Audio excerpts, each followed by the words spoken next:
After a prolonged series of proxy wars between the Achaeans and Hittites in western Anatolia during late 15th and early 14th centuries BCE, neither one of those powers managed to establish complete control of the area. A local warlord and a Hittite vassal, Madyattes, had forced his masters to engage in a number of conflicts with the Achaeans and their allies, but ultimately betrayed the Hittite general Kisnapili, having him killed in an ambush near the Lycian city of Tlos. This crippled the Hittite power in western Anatolia, and considering the fact that Hatti were already engaged in series of wars to the west, the only thing they could resort in this case was diplomacy. This would have paved the way for the undisrupted Achaean influence in the region and eventually an attack on the kingdom of Alasia, located on the island of Cyprus.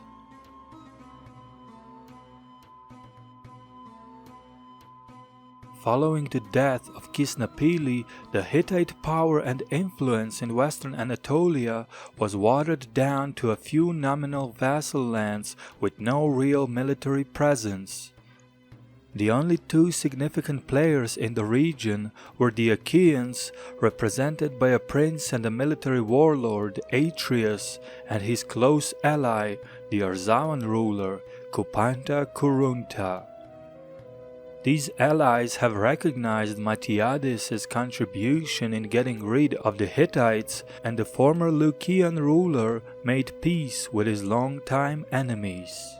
It is unknown whether the Hittites were aware of Madyattes' betrayal at the time or not, but either way, there was nothing that they were able to do about it, being tied with wars with Mitanni and Syrian cities to the east and the long-time Kaskan enemies to the north.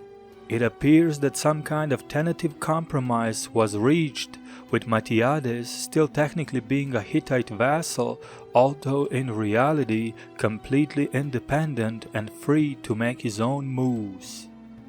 Boosted by the newfound support of the Achaeans, Madyattes went to the city of Tlos, which was now forced to swear an oath of allegiance to him. The council of elders of the city had no choice but to accept to pay tribute to Madyattes. Knowing that this would not appease the Hittites, Madyattes engaged in a series of his own diplomatic moves aimed to play both sides and boost his own position. He sent a letter to Hattusa seeking approval of what he presented them as his plan. "Now I will write to Kupanta Kurunta as follows: Come to me, and I will give you my daughter in marriage. But if he comes to me, then I will seize him and kill him." This plan was presented to the Hittites as a conspiracy against the Arzawan king, a major enemy of the Hatti. Tudhalia's successor, the new king Arnawanda, basically gave Madyattes a free hand in the matter, replying, "Do as seems right to you." However, what turned out to be the case was that Kupanta Kurunta still hadn't forgotten Madyattes' invasion attempts from few years ago, and even threatened that if Madyattes' daughter was sent to him, she would be immediately captured and arrested. Madyattes, who was still trying to rebuild his own position in the area, was then given another major chance by the Hittites. Probably more out of necessity than really trusting Madyattes, the Hittite king assigned him a new territory, the Sianta River Valley, which he was to occupy with his own forces. Another oath was set upon Madyattes, in which he agreed to act as a border guard to the western Hittite territories and scout for any possible hostilities against his overlords in western Anatolia. Madyattes was forbidden to occupy any other territory in the region, and in case of any actions against the Hittites, he was obligated to immediately attack the enemy. While this was all good on paper, Madyattes was very well aware that Hittites were not able to hold any real control over him, and what they really needed was a strong local figure that would serve as a buffer between the Achaeans and the unprotected Hittite territories.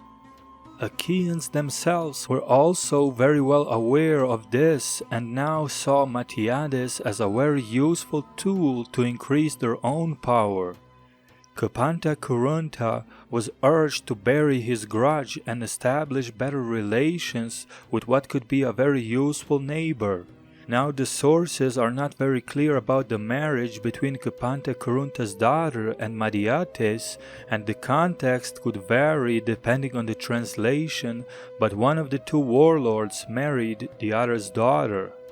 Either way, Kurunta would die soon afterwards, and Madyattes was proclaimed the new ruler of Arzava. This move, clearly helped and supported by the Achaeans, prompted Madyattes into a powerful position, while at the same time grossly violated his oath to the Hittites. However, Madyattes still decided not to directly challenge the Hittite Empire, still accepting his vassal position but largely ignoring the Hittite demands unless they were to his direct benefit. As the neighboring land of Hapala rebelled against the Hittites, Madyattes was quick to invade and defeat the revolt. However, sensing the Hittite weakness as their wars to the west dragged on, Madyattes incorporated the territory of Hapala to his own realm. These moves were fully encouraged by Atreus, who supported everything that would make the Hittites weaker.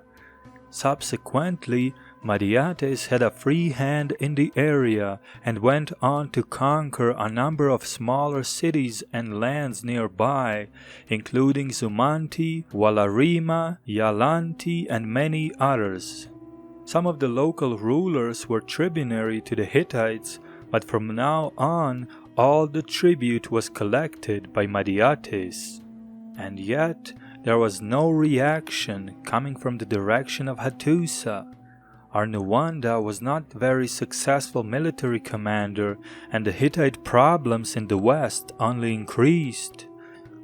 As all the Hittite military garrisons were withdrawn from the west and directed towards east, Madyattes seized the opportunity to further enlarge his kingdom. His army marched to the land of Pitasa, which the Hittite garrison had recently left. The chieftains of Pitasa were made to swear an oath of vassalage to Arzava and declare war on the Hatti. As the Hittite border territory literally had no army to defend it, Pitasans easily invaded unopposed and captured and burned several fortified cities. Arnuwanda himself was forced to intervene, repulsing the Pitasan attack and stopping them from invading any further. A Hittite dignitary named Zuwa was soon dispatched to go and meet Pitasans still roaming on the Hittite borders, but as he approached the city of Marasa, his squad of 200 infantry and 10 teams of cavalry was overwhelmed and completely destroyed by the Pitasans. Soon, a Hittite diplomatic mission was sent to Madyattes himself, demanding the land of Hapala to be immediately returned to the Hatti. Madyattes, still trying to present himself as a trusted ally, replied, "The land of Hapala is an allied land, and it is on the side of the king of Hatti. But I have conquered the land of Yalanti, the land of Zumari, and the land of Walarima by the force of arms. They belong to me."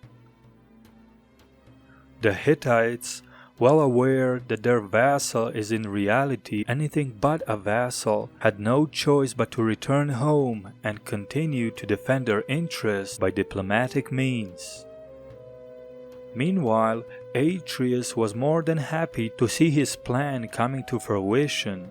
The Hittites were weaker by the day, and the Achaeans had free hand to expand further than ever before. A brand new target was quickly found: the island kingdom of Alasia. Alasia was a Bronze Age kingdom that controlled the island known to the Greeks as Cyprus. It was an important trading hub, rich with copper and tin, with a great geographic location. Alasians, also known as Etiocypriots, were the Hittite allies and even appear to have paid tribute to the Hatti at some point, at least according to Arnuwanda. Atreus, having a considerable number of ships under his command, decided to use the coastal cities of Lycia as his naval base, and the kingdom of Alasia was soon faced with constant raids and coastal attacks by the Achaeans. Madyattes decided to join in, and soon a number of western Anatolian warlords was raiding and pillaging the coasts of Cyprus under the orders of Atreus. This was too much for the Hittite king Arnuwanda, who now had Madyattes openly joining the Hittite enemy and attacking one of the close allies. After another exchange of letters, where Madyattes claimed that he was unaware that Alasia paid Hittite any kind of tribute, the king of Hatti ordered a composition of a large document known as the Indictment of Madduwatta. In this document, all the duplicitous activities of Madyattes were listed in great detail, from his first fleeing to the Hittite territory and begging to help, to various betrayals of his Hittite overlords. In fact, most of the information that we know about these events were particularly explained in the Indictment of Madduwatta.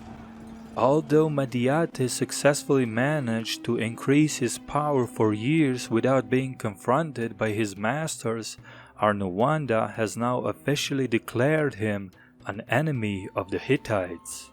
However, at this point, Madyattes was not too concerned about this. The Hittite realm was getting ever smaller, and he was under protection of the ever-increasing Achaean power. The Hittite king Arnuwanda would soon die, and his successor would see the capital Hattusa burned down by the invaders from the north. Atreus assembled all of his Anatolian allies for a grand expedition against now unprotected kingdom of Alasia. Lycians, Arzawans, and other smaller kingdoms joined the cause, and an Achaean fleet, likely numbering dozens of ships, was dispatched to Cyprus. As the Achaeans landed to the island, the Etiocypriot army arrived from the capital of Ankomi to confront the invaders. Etiocypriots, or Alasians, were great traders and merchants, but not a great military power.